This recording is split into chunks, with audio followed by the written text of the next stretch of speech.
Welcome to Bastard Quest. I'm your game bastard for this evening, Austin. Hello, I'm Kyle. I'm Todd. Corey. You may have realized some stuff has switched around. That's because I'm running a new game that we're starting this week called Cold Shadows, a game of espionage and betrayal. Oh, thought it was about heating and air conditioning equipment. It's more about espionage. My character's totally useless. Why does your character sheet have Freon on it? Well, I misunderstood the game. I don't make characters very much. It's not even an attribute. No, well, mistakes were made.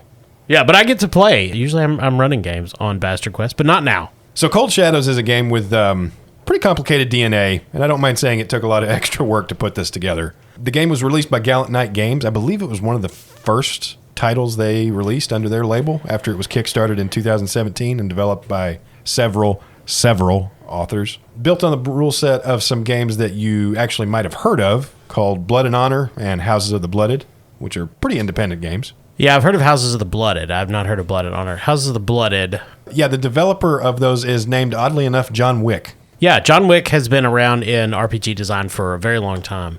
I want to say he was one of the designers at Last Unicorn Games back in the day. You know, it's interesting. There are a lot of investigative games in the RPG hobby, but there are not a lot of games that are just about espionage. Well, if we've learned anything in this podcast and the many, many games we've played, mystery is very fucking hard to pull off in an RPG. Very hard to do. And Yeah. the one game we played that pulled it off well was Brindlewood Bay, which was seemingly a similar kind of thing where the characters were creating the story as it went along. Absolutely. And this one does not even reach that far into collaborative narrative, and that's one of the things that I was a little bit surprised by. The archetypes and sentiments that are kind of described in the book lean more on the side of like boardroom intrigue between the spy masters of a story like Tinker Tailor Soldier Spy. The mechanics are all firmly rooted in your Bourne, your Bond, your Mission Impossible, stuff like that. Your A-Team. Yeah. Urologist. I have to say, just as a side note, I don't know what was going on with the intelligence agencies in 2017 or if the developers were just still on a cultural hangover from Trump getting elected, but you can feel the moral outrage kind of emanating off of this book. It describes all these mechanics for things like betrayal and, paranoia between players. Assassinating the commander-in-chief. And then you get into the rules and you see how much it heavily, heavily disincentivizes any of that. And so I did some slight rebalancing just to make sure that we can kind of include all of the stuff that is described in the game while still staying as close as possible to rules as written. So here's kind of an overview of the way Cold Shadows is going to play out. Much like many games, everything kind of comes down to action rolls, or in this game's case, risks. There are several games that are basically about dice pool building, and that's essentially what this one is.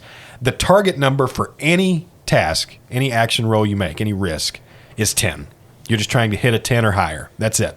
When you make a risk roll, what you're going to basically do is build your dice pool.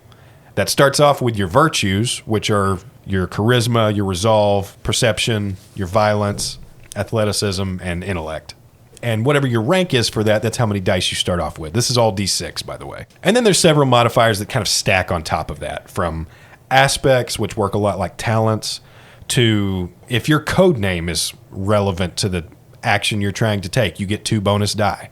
Now, what if your code name is always relevant because you have a really good one? I'll be the judge of that. I'm just asking for a friend. It is a really fucking good one. Thank you. That dude fits in everywhere. The other unique thing about the game is that as you're building your dice pool, you can also make wagers. And wagers are, let's say Kyle is trying to lie to someone, and he has the aspect or the talent of don't trust the dossier, which gives you a +3 bonus to lying. That means that if he's got a charisma of 2, he gets a total of 5 dice to try to make that roll. Now, keep in mind, he's just got to make a 10. I feel like my odds are very good. Yeah. So Kyle may choose to risk, let's say, 2 dice and try to make the roll with just 3. And if he is successful, those 2 that he wagered are going to become trust. And that's our meta currency for Cold Shadows. Much like momentum and threat, you can spend trust from the collective pool, which basically represents the trust between our 3 heroes. If they spend 1 trust point from the pool, they get 4 fucking dice to add to their dice pool for the roll. Any opposed tests, including combat, all combat in this game. There's no initiative. There's no assistance. You're just rolling against each other, and the highest roll wins. Now, the way injury works in this game is basically everybody has 5 HP. You take injuries from successful attacks. Now, any successful attack does 1 injury. If I make wagers on an attack roll against somebody, I can up the rank of that injury. So in that same example, if I'm trying to shoot Todd, I can risk 3 dice, and if I'm still successful, that injury can be a total rank of 4. Gotcha. So if everybody has 5 hit points, if you want to take somebody out in 1 shot, you'd need to risk 4 dice. You need to wager 4. Yes, in which case they would still only be incapacitated and have to take additional damage on top of that, much like a lot of the pulpier games we've played. I see. But that is essentially what would happen. All right. I'm ready. And that's Cold Shadows. Do what? Yeah. So now I think it's time to talk about our agents. Characters in the game are broken up into agencies, first of all, which are divided into divisions, which are made up of different units of agents. And we, of course, are following the story of the Bastard Unit. That's our unit designation? Yes. The agency that you work for is actually an international cooperative. It joins together several different intelligence agencies into one cooperative force for when we need to come together to deal with international threats. Oh, like the Farmers Co-op. Yeah. Yeah. So one of you is from the CIA, which covers North America. One of you is from MI6, which covers all of Europe. One of you is from the FSB in Russia, which covers all of Asia. What you're working on is, you've just finished a mission, and you work for this collective agency that brings everyone together, known as the Command for the Hindrance of Anarchy and Mayhem, or CHAM. And there's lots of different aspects that go into building an agency as well, and it's what gives some of the attributes to our individual agents. So first of all, you have a director. There's an actual director figure. You establish their name and personality. The personality for your director is dangerous, which means that any agent that risks their life gets plus 2D, because everyone that works for this agency has to have kind of a cavalier attitude. The director's name for the agency is Neil. Hello. Named after patron member Neil. Hi, Neil. Thank you. An agency comes with a virtue, which is basically the virtue that agency most values in an agent, which is why everyone, when their characters were created, got a +1 to their perception. Oh. Every agency has assets that are available to them to help operate. CHAM has access to an operations control, which for our purposes means that you basically get an Overwatch agent. You've got a guy in the computer chair. You also have access to some what's called ComInt, which is enemy communications intel, rather. CHAM has access to some non-governmental contacts, so corporations, crime syndicates, political groups, and that is actually going to be the MacGuffin that kicks off our adventure. And lastly, CHAM has access to a military liaison, so they've got access to soldiers and equipment if you need heavier firepower. The agency also kind of establishes the aspects that are available to each of the agents. All 3 of you have very similar aspects because those 3 were picked from a list of 4 that are available to that agency. Now that we've established the agency, why don't we go around and describe our agents? So, Corey, why don't you tell us about your mastermind? Yeah, I got the mastermind because I was the last to choose. So I texted everybody earlier today and had them pick the archetype that we're going to aim for because I wanted to balance the team. Yeah, his name is Enzo Picciotto, codename Dr. Puddles. That's good. Yeah. Basically, he's got a high intellect. Masterminds are very good at planning operations and carrying off elaborate deceptions. Yeah. Because you have, if I recall correctly, a particularly high charisma too, right? That's pretty average. Oh, okay. Yeah. Well, I'm talking about your character. No, the character looks like Ryu. It's a lot of average shit. He has a weakness in athleticism. Ah, okay. Yeah. Oh, yeah, he's me. Todd, what about you? My agent's name is Stan Paul, codename Starchild. Gotcha. Oh, I see. Yeah. He's the counter intel agent. Very, very high in perception. He's got a 5 in perception. He's also a rank 2, Oh. which is like one of his advantages. Yes, He starts so- out at 2nd rank. Advantages are little extra capabilities down at the very bottom of each of our character sheets. And Todd's is more balanced than you might think. It's not that he's a level above the other characters. It's something that happens when you overbalance something like your virtues, and that advantage can kind of come into play to balance that out. So Todd has a little bit lower virtues in some areas, but he is a rank 2, which gives him bonuses in others. I can rock and roll all night and party every day, Austin. That's exactly what you want in an agent who is normally known for spy hunting. That's right. Also, my weakness is violence, however. Yeah. But he does have a cover occupation. Oh, yeah. He's a yoga instructor. Excellent. Yeah. Yeah, each of our agents does have cover, which may or may not come into play in this adventure, at least at first, but you can establish other covers and try to build them up over time. He's very limber. Yeah, Dr. Puddles is a podiatrist. And that just leaves Kyle. Just to clarify, Corey's character Enzo is from Italy, so I assume he is the European MI6 liaison. As far as they know. Right. And Todd's is Stan Paul, which is clearly an American, so he's probably CIA. So my guy has to be FSB. I would expect nothing less. And that makes sense because his name is Bubba Tolbert. Now, I am from a small town called Shitbritches, Missouri. Well, it's named that because John Brown came through our town once. Not the historical Civil War John Brown. John Brown, who played for the 76ers back in 1965. Right. And he pooped his pants in our town. Really? Yeah. It's right there in the Boot Hill, if I'm not mistaken. Yeah, right in Boot Hill, Missouri. Shit britches. Now, I got recruited by the FSB, and honestly, I thought it was a bank. Yeah. I did not realize it was a Russian intelligence agency. Formerly the KG Yeah. fucking B. Well, to me, you say KGB, I say bank.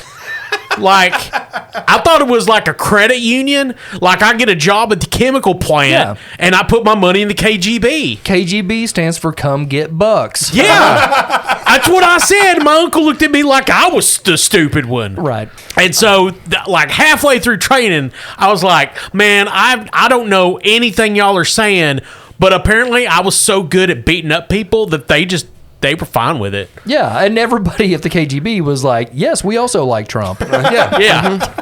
I was about to say, did Bubba rig the election, Kyle? Which one? Honestly, as a yoga instructor, Stan Paul believes that KGB is a type of sandwich. It stands for Yeah. kale and grapes on bread.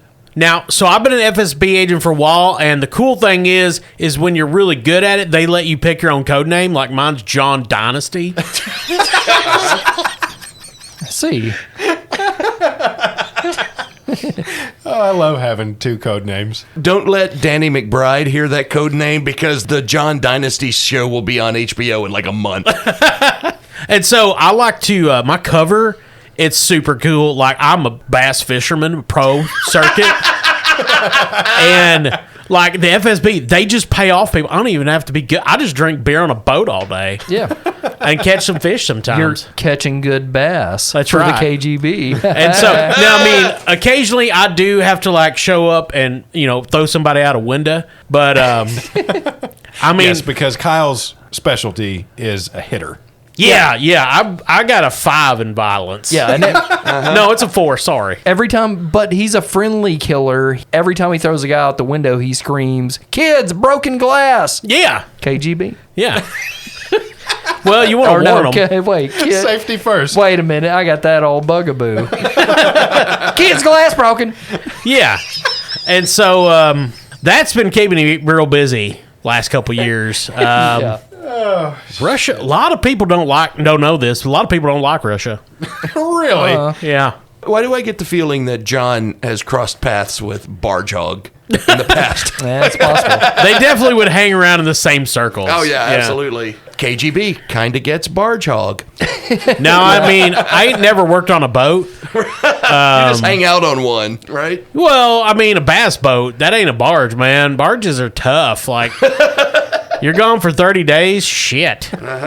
You may be noticing that we're using the KGB as an analog for FSB, and that's because it is, and we should. That's right. And of course, your end game is to kill Gary Busey.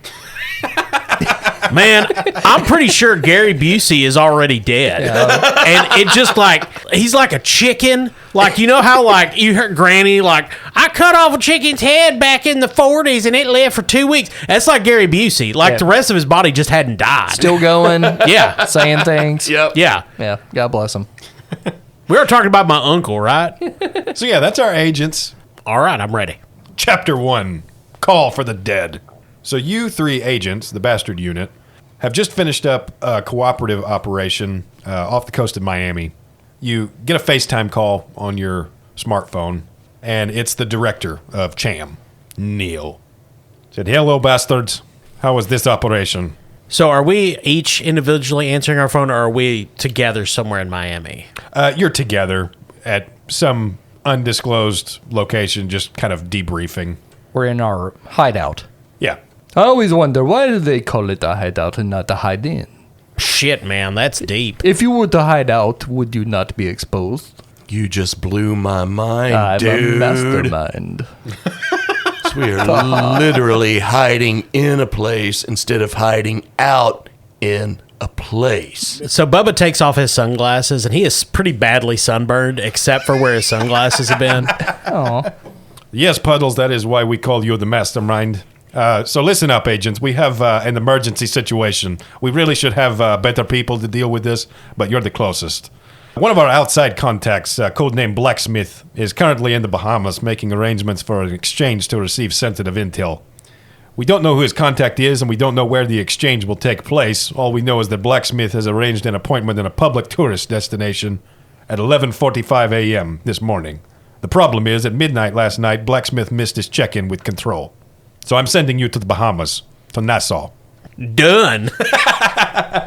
yes. Well, I am, for one, very glad we are not having another adventure in Florida. I didn't know NASA was even in the Bahamas. Hey, you I wanted to go to space camp. Yeah, you learn something new every day. It's what I'm telling you guys. You just keep your ears open and your mind free. Water is the space of land. Yeah, I think this adventure's gonna be hotter than hell. Well, probably, man. We're very close to the equator. I will not be going to hell, I pray. So you each get a dossier uploaded to your smartphones on codename Blacksmith, whose real name is Josh Winter, named after Patreon member Josh Winter. Hey, Josh. Bubba accidentally deletes his. And has to look at somebody else's. Yeah. So codename Blacksmith owns a material refinery in Cape Town, South Africa, which is a front for the arms dealing that he's been doing for probably the past 20 years. He's wealthy enough to own a couple of private jets and a yacht that's currently moored at the Paradise Harbor in Nassau. And he's been in active contact for CHAM for over 7 years. And he often works in negotiations on behalf of CHAM to acquire assets, negotiate buyouts, anything they might need. Blacksmith is extremely paranoid and generally doesn't communicate without using his favorite form of encryption known as a keyword cipher, even when it's not really necessary, and often does business through proxies, preferring not to meet his clients and colleagues. So even when he's like texting us like lunch, it's encrypted. It's probably encrypted. To run it through a cipher to figure out that he wants a frickin' Street tacos. Yeah. Fires up the VPN for Wordle. So this guy missed his check-in, and we're basically supposed to go see if he's dead or not. Yes, you got to go check on him because he was supposed to undergo an important exchange, and we don't know where he is. Okay, in the Bahamas. Yep. Okay, let's go. So you're able to charter a boat to take you kind of on a luxurious journey. Why do we take a boat on such a beautiful day? Why do we not ride our bicycles? No, it's a very long way away. God has showered us in his hot yellow love today. Let us take a bicycle. No, it's a very long journey. You have to take a flight I'm taking my from bicycle. a military air base to the Colonial Airport on Paradise Island, which is part of Nassau in the Bahamas. Now, Paradise Island was once a shelter for pirates and rum smugglers working around imperial occupations.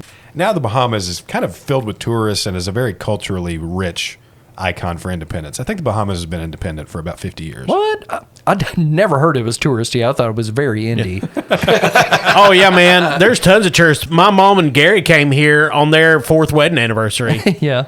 After you land your private aircraft, there's a Humvee kind of waiting for you on the airstrip where you're able to kind of drive into the city proper, which is filled with old colonial architecture painted bright colors, pink, blue, and green. The island center on Paradise Island is the Bay Street Thoroughfare, which is filled with boutiques and nightclubs crowded with people.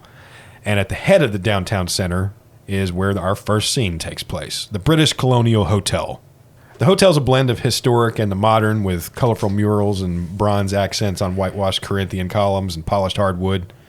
Most of the major features of the island are visible from the hotel. You can see the Eagle Cafe from there, which is a local watering hole. It's a bar and cafe where patio furniture kind of spills out into the street. Thank God I'm seeing Kyle riding, because that's usually Austin's job. Over the tree line, you can see the Paradise Harbor and Marina. You can see Government House off in the distance, which used to be where the colonial government was stationed. I think that's more of a tourist destination now. It's now a sandals resort where Stan Paul is known as Dr. Love. Also visible from there is Fort Charlotte, the largest of the 3 historic fortresses that are around the Bahamas, and Christchurch Cathedral, which is a modern kind of Gothic revival church that is still operating, but is also a big tourist destination. And then finally, the National Art Gallery of the Bahamas. But for now, you step inside the British Colonial Hotel. Bubba walks in. He's wearing a white sport coat that he got in Miami. And he's got on a white T-shirt with in large red letters on the T-shirt. It says Mayor of Tittytown. It's a close election. And jeans and sneakers. Yeah, of course. You get plenty of looks as you kind of move through the high-class lobby. It's all polished wood and antique wallpaper. Starchild is, of course, wearing tank top, spandex shorts, and flip-flops. Dr. Puddles is trying to blend in. He's got jams and a T-shirt emblazoned with the slogan, "If I'm spying, I'm dying." I try to blend in. No one, none the wiser, no. Enchanté. My mother is dead. I love her. So up on the 3rd floor is Blacksmith's hotel room. You've been supplied with a key, and you make it inside. Again, all you see is just polished wood and wallpaper at first. It would be very calming if the white wall in the back of the room wasn't splattered with blood. Looking around the room, Blacksmith is slumped in a wooden chair at the writing desk of the hotel room with a bullet hole in his right temple and a revolver with only one spent shell on the floor beneath the fingers of his right hand, which are hanging off the arm of the chair.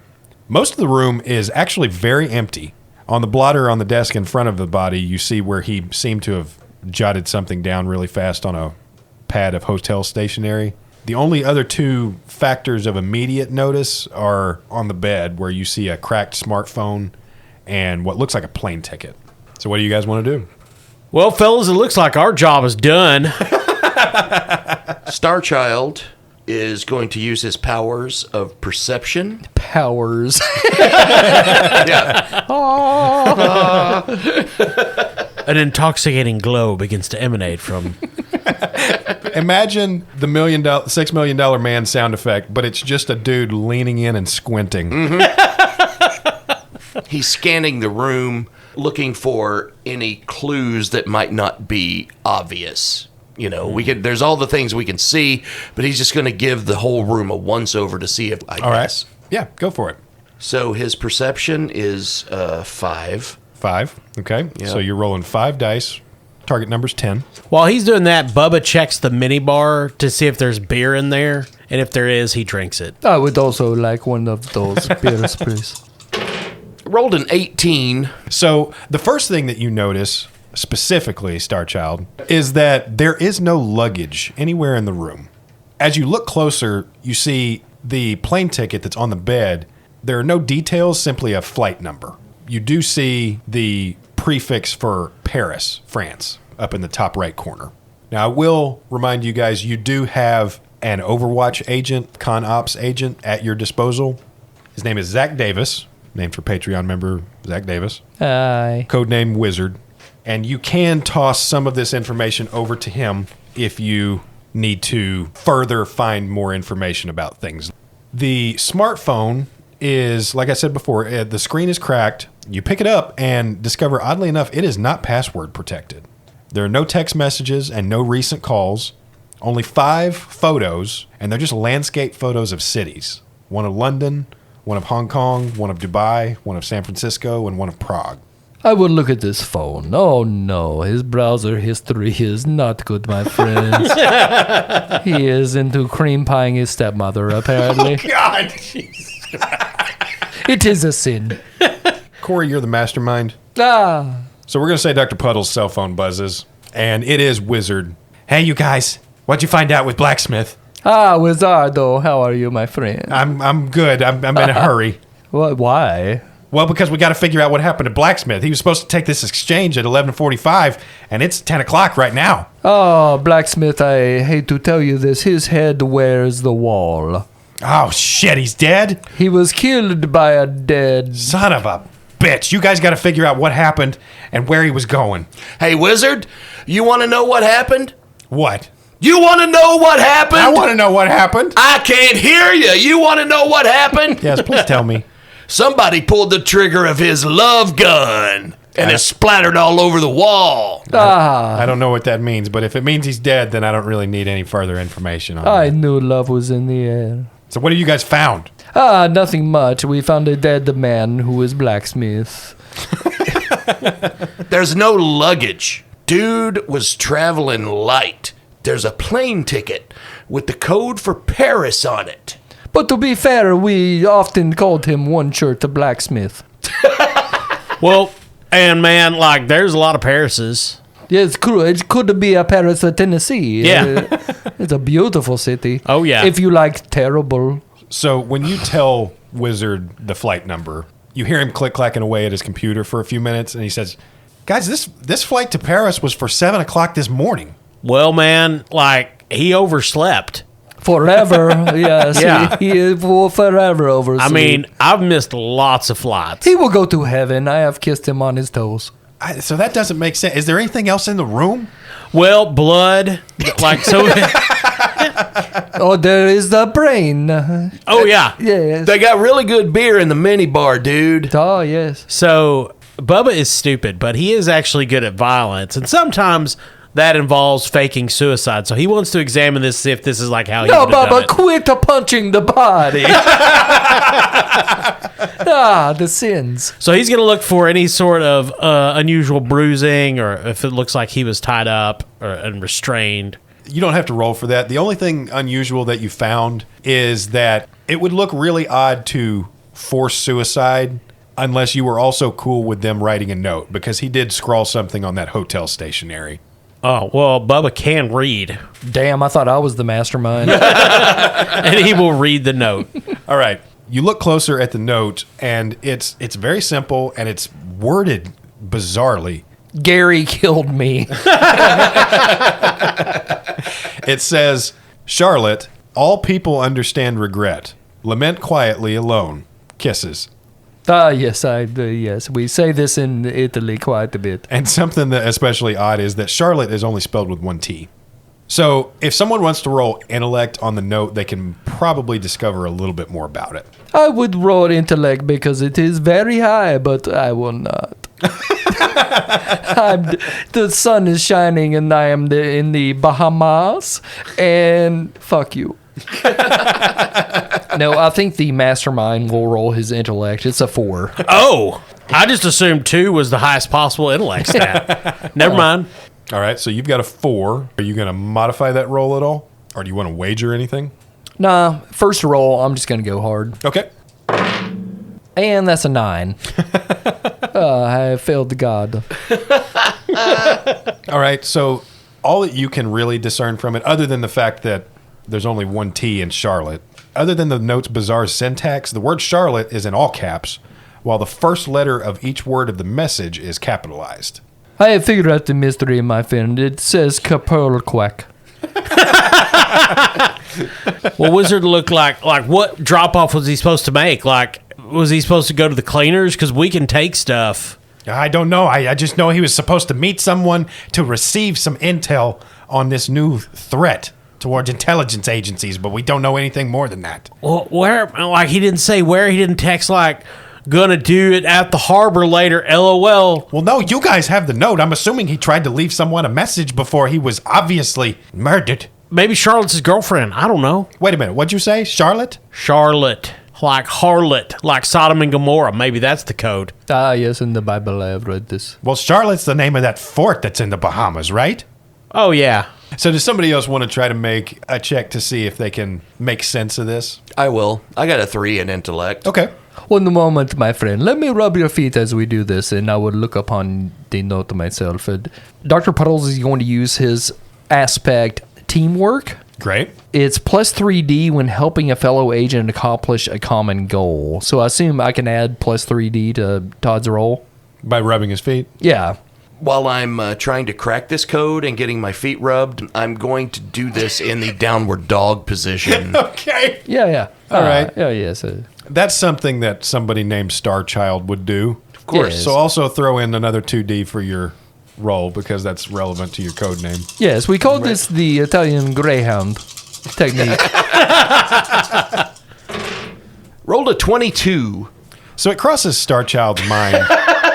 The file they received on their smartphones briefing them about this little job did mention that Blacksmith insisted on using keyword ciphers in communications, even when it was unnecessary. Or perhaps in situations like this when maybe it was, if he had to hide something from whoever was about to stage his suicide. You tell Wizard about this, and he hooks onto the idea that Charlotte is only spelled with one T, which is indicative of words that are necessary when enciphering messages with a keyword. Because a keyword is no good if it uses more than one letter, because that messes up the algorithm for creating the letters of the code. So you hear Wizard click-clacking away on his computer for a minute. He says, hang on. After a few minutes, he says, oh my God.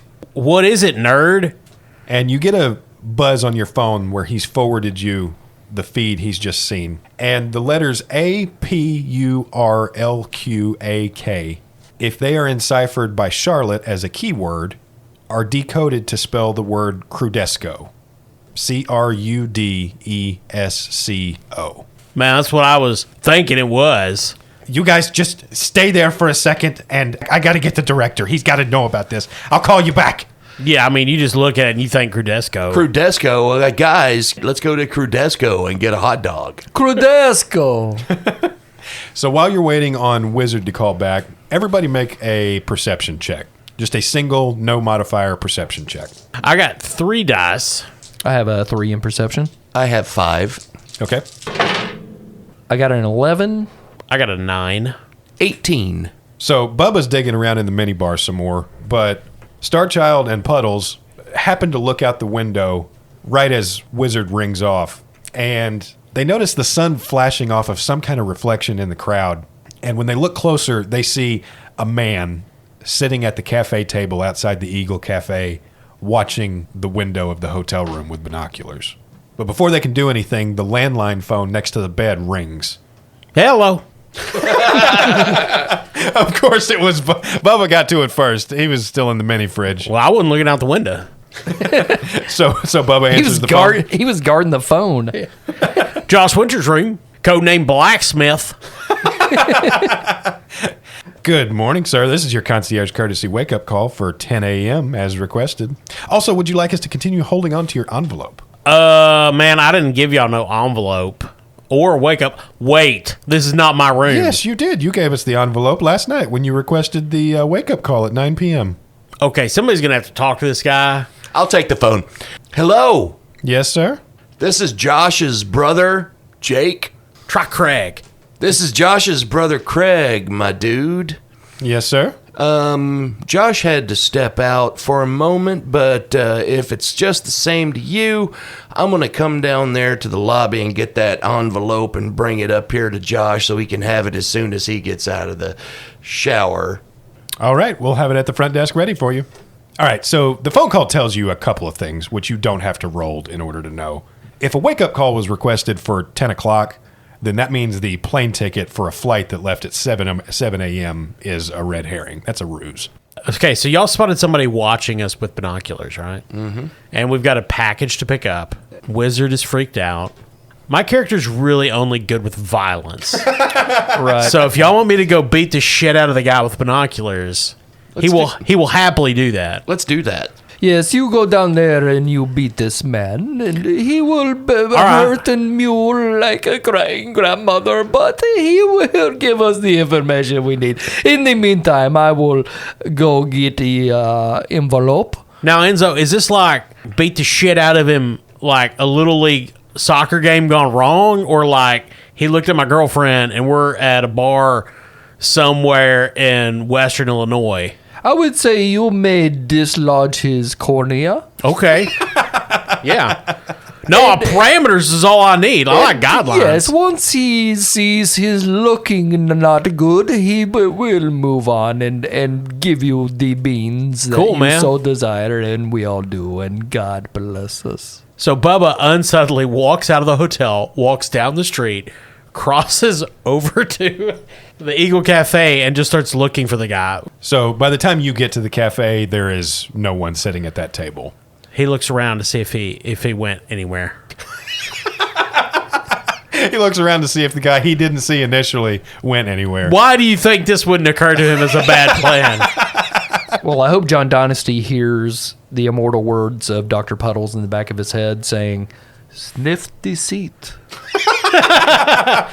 That would not occur to him. What would occur to him is he looks for the most attractive woman there and goes up to her and be like, "Hey, how you doing? I'm John Dynasty." And pro bass fisherman. That definitely works in Missouri. Yeah. Also, private detective, honestly. And did you see a dude sit at the table? And if so, which way did he go? Also, are you free later? I am free later, and if you wouldn't mind telling me where you'll be in the next, couple of hours, maybe we can meet up. Well, I don't know, because I'm probably going to get into a lot of fights between now and whenever that is. But if you just hang out at this bar, I will find you. So, all right. Do I need to roll charisma? You don't, but this woman is invoking your reckless behavior. Sure. And is going to use it to try and get some information out of you. Oh, sure. Yeah. He's not a great spy. What is reckless behavior? That's one of Kyle's aspects. Yeah, I'm an adrenaline junkie, so the compel is that I often jump into situations unprepared. Oh. She asks, and Bubba is only too happy to tell her, like, yeah, we're going to Fort Charlotte here in a minute because I think there's somebody we got to meet. So that's going to count as a betrayal, which is going to remove one trust from the pool. So back at the hotel, Starchild and Puddles descend the central staircase and step up to the front desk. Yes, we are here for the envelope. You are here for what envelope? The envelope of the dead man. You are not the man I spoke to on the phone. Yes, I just speak in funny voices on phones. They call me the jerky boy. All right, make a charisma roll. Okay, one of my aspects is don't trust the dossier. I get plus 3D when I'm trying to lie. Okay, you need it. But the compel is lying is addictive. You must lie when given the opportunity, which is like always. Yeah. Right, okay. So I'm rolling 66 now. Okay. Yep, I won. So it's a good thing you rolled higher because the concierge rolled a 10 on his resolve. Oh, yeah, much higher than that. Yes, I suppose so, sir. Did you say the man was dead? Inside. Dead.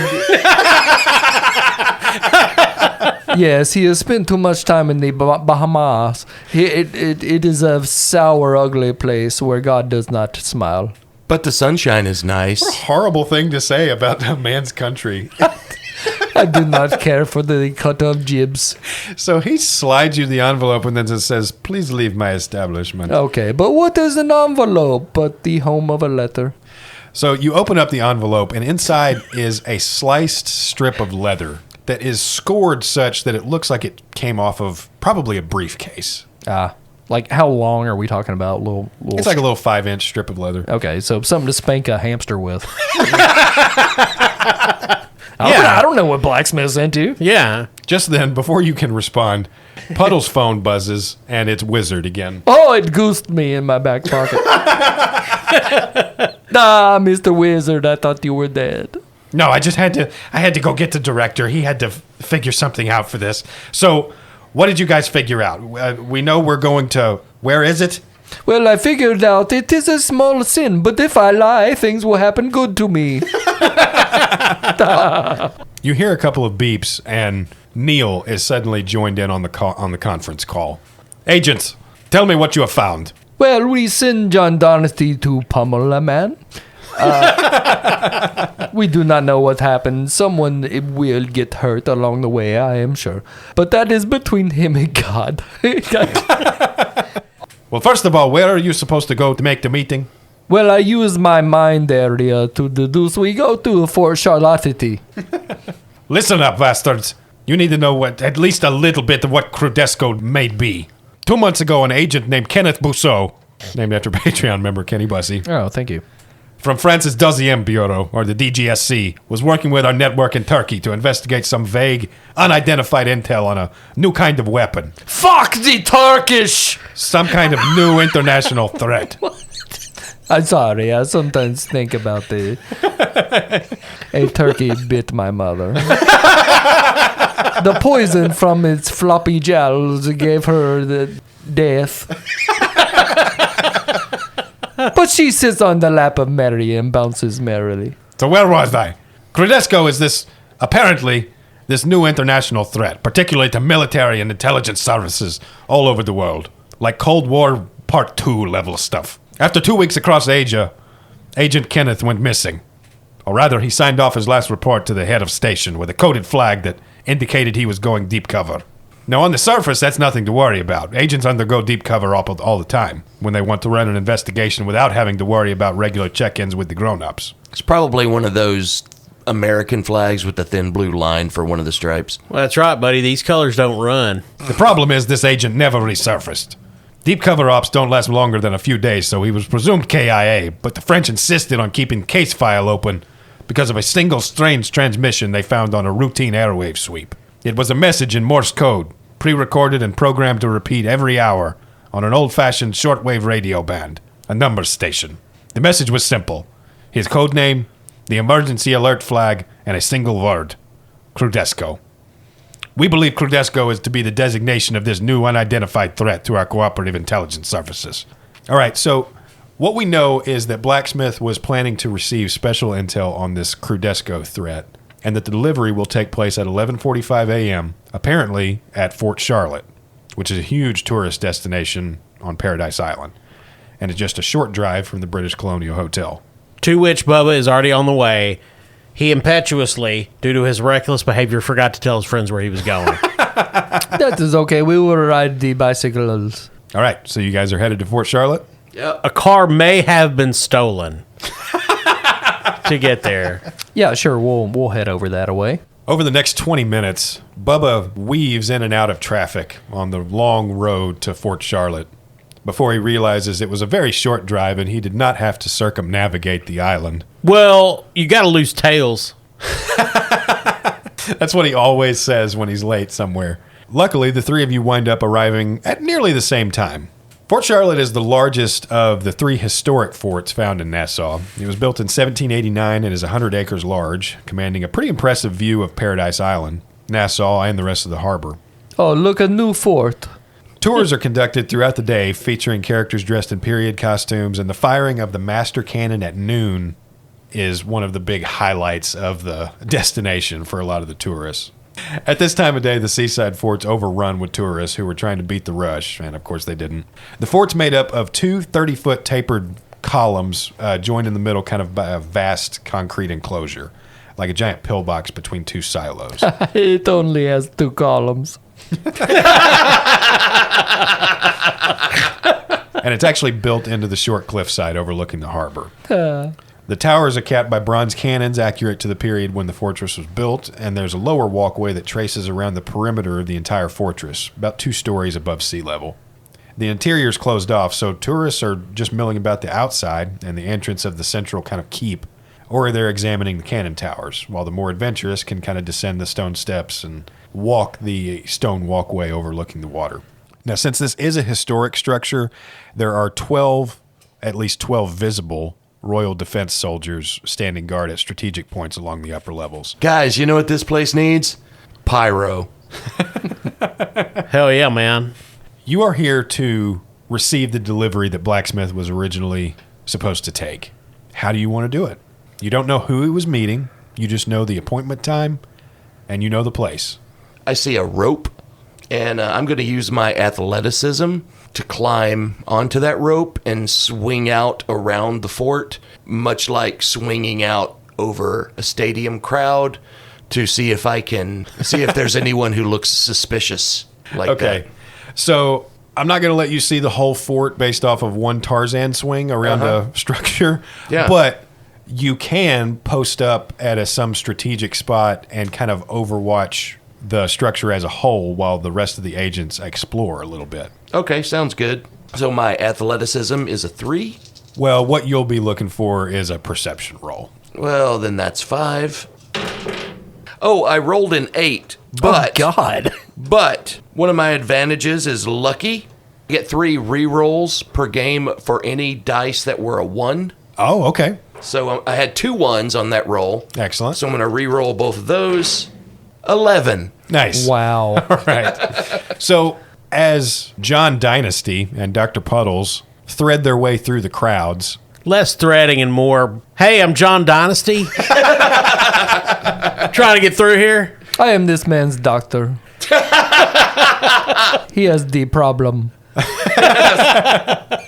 Starchild paces the outer edge of the 2 stone silos overlooking the walkway, and he spots not something that would immediately indicate that it's the contact, but he at least sees a man with a briefcase down on the lower walkway. Starchild takes out his binoculars, which each lens is in the shape of a star, Sure. to get a closer look. All right. Just for thinking of that, you won't have to roll in order to find this next clue. Awesome. Starchild looks over the man on the lower walkway, and as he turns to look out toward the open ocean, Starchild can see that on the back of the briefcase, there is a section missing from the briefcase that matches the cut strip of leather that you found in the envelope. I assume we have some way to maintain communication with Absolutely. each other. Yes, we have it with the psychic bond, Yeah. like all spies. So acting on Starchild's information, John Dynasty goes up, Okay. looks down at the guy, tilts down his sunglasses so he's very much looking down at him. Hey, how you doing? John Dynasty. I think that's for me. Meanwhile, in his other hand, he's holding a 6-pack of beer, of which 2 are missing.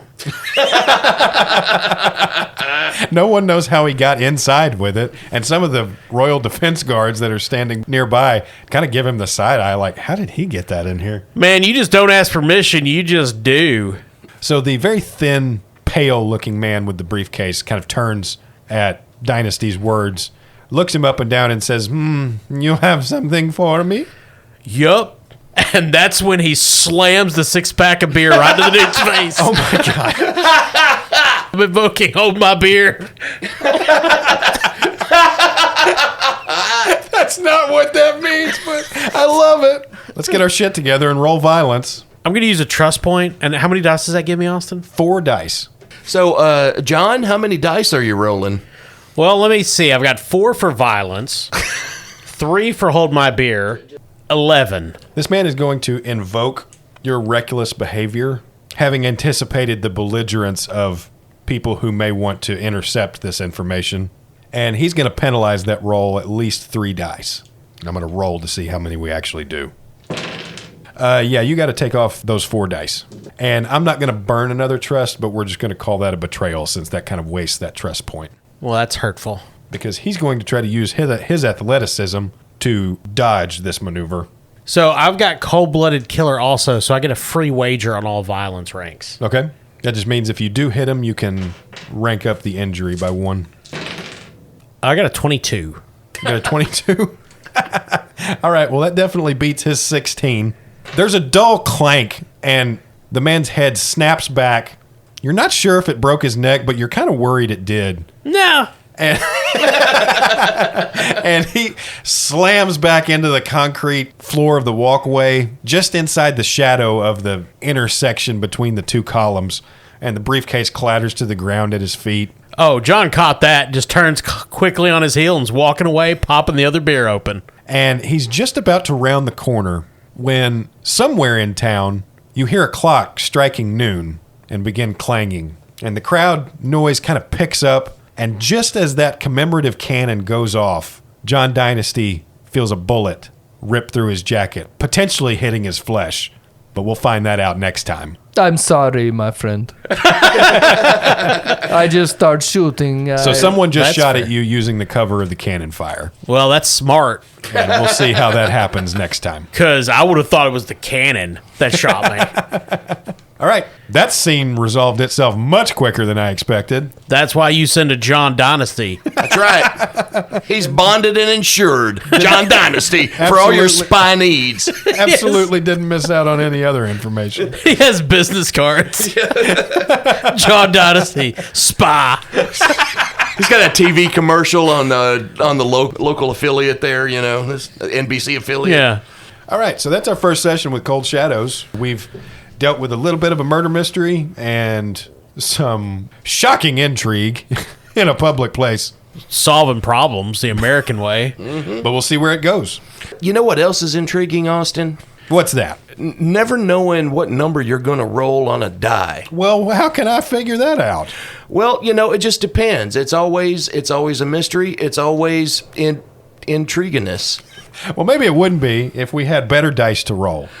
And if you need better dice, go to NorseFoundry.com. They have all manner of dice made from all manner of materials, shapes, sizes, and you choose your dice, you go to the checkout, and you enter promo code CHAM, that's CHAM, and you'll get 10% off your order. That's the Bastard Quest discount at NorseFoundry.com. And we would like to thank our sponsor, Barrel and Bond, 100 Broadway Street in beautiful downtown Paducah, right there on the banks of the Ohio River. The bathroom sucks. Don't pee. Just go in the river. Like the fish. Don't go into the river. The cross currents are dangerous. You'll drown. You'll die. Yeah. Also, thank you, our listeners, our patrons, everyone who enjoys this show. If you like what you hear, don't forget to leave reviews and rate us and all of that good stuff. But particularly thank you to all of our patrons. We do this for you. Yeah, God bless you all. Or just tell us. Comment on our posts. Flag us down in the street. Say, hey, we like it. Don't talk to me. I'm busy. Thank you for listening. I'm Kyle. I'm Todd. Corey. I'm Austin.